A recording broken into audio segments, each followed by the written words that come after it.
السلام علیکم ورحمۃ اللہ وبرکاتہ۔ نماز کے متعلق ایک اہم مسئلے پر بات کریں گے، وہ بھی جماعت کی نماز کے ساتھ متعلق ہے۔ مسئلہ یہ ہے کہ اگر آپ امام صاحب کے ساتھ نماز پڑھتے ہیں اور نماز ملاتے وقت آپ سے ایک رکعت چھوٹ گئی یا 2 رکعتیں یا 3 رکعتیں چھوٹ گئی یا ساری کی ساری نماز چھوٹ گئی، صرف آپ اتحیہ میں مل گئے، تو آپ کیا کریں گے؟ انتہائی اہم ہے اور اس کا سمجھنا بہت آسان ہے۔ آپ ایک دفعہ انشاءاللہ سن لیجئے گا تو آپ سے پھر نہیں بولے گا۔ سب سے پہلے یاد رکھیں، ایک قاعدہ ہے کہ جو رکعتیں آپ سے رہ جائیں نا، بعد میں جب آپ امام صاحب کے سلام پھرنے کے بعد اٹھیں گے تو آپ نے وہی رکعتیں پڑھنی ہے، لیکن اس کا خیال کرنا ہے کہ اگر 2 رکعتیں بنتی ہیں تو آپ نے اس کے بعد تشہد پڑھنا ہے، ٹھیک ہے؟ بے شک تشہد کے بعد وہ رکعتیں آ جائیں جس میں سورت اور سورۃ الفاتحہ دونوں ہوں۔ اچھا جی، چلیں مسئلے کی کچھ صورتیں سمجھ لیتے ہیں۔ پہلا مسئلہ یہ ہے کہ اگر ایک رکعت آپ سے رہ جائے تو امام صاحب جب سلام پھیریں گے دونوں طرف، اور سلام پھیرنے سے پہلے آپ نے جو تشہد ہے، جو تحیہ ہے، اس کو آپ پڑھیں گے، اشہد ان لا الہ الا اللہ و اشہد ان محمدا عبدہ و رسولہ تک پڑھ لیں گے، پھر آپ خاموش ہو جائیں گے، آگے نہیں پڑھیں گے۔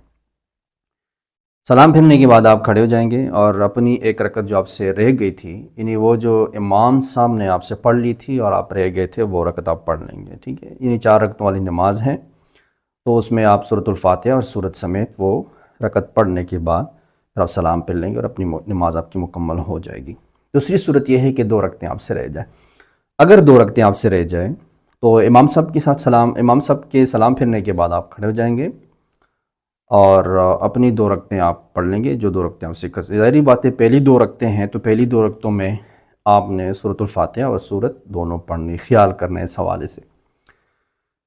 تیسری صورت تھوڑا سا اس میں تھوڑی پیچیدگی ہے، اس کو ذرا سمجھیں۔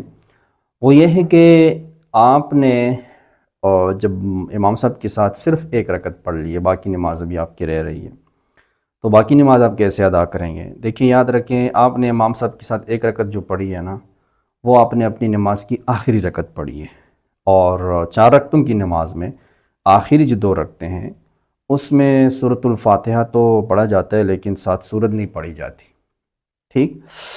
تو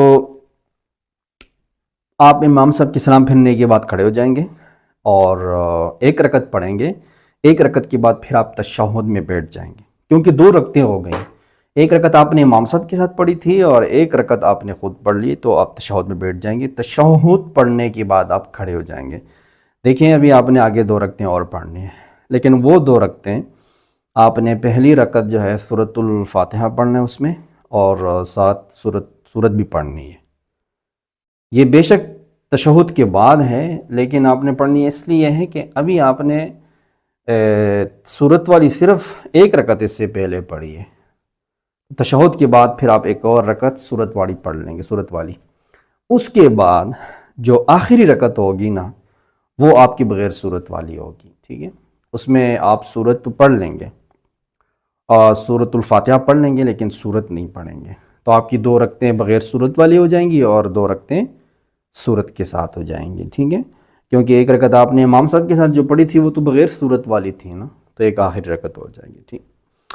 اچھا جی، اس کے بعد ہے مغرب کی نماز۔ مغرب کی نماز میں اگر ایک رکعت آپ نے امام کے ساتھ پڑھ لی ہے تو امام صاحب کے سلام پھیرنے کے بعد آپ نے غور کرنا ہے کہ کون سی رکعت آپ نے امام صاحب کے ساتھ آپ نے آخری رکعت پڑھی ہے بغیر سورت والی، ٹھیک ہے؟ تو امام صاحب کے سلام پھیرنے کو جب اٹھ کھڑے ہوں گے نا، تو آپ نے پھر 2 رکعتیں پڑھنی ہے، دونوں کے بیچ میں تشہد بھی کرنا ہے، اور تشہد کے بعد دونوں رکعتوں میں مطلب ہے کہ تشہد سے پہلے ایک رکعت تشہد کے بعد ہے، تو وہ دونوں میں آپ نے سورۃ الفاتحہ بھی پڑھنا ہے اور ساتھ سورت بھی پڑھنی ہے، ٹھیک ہے؟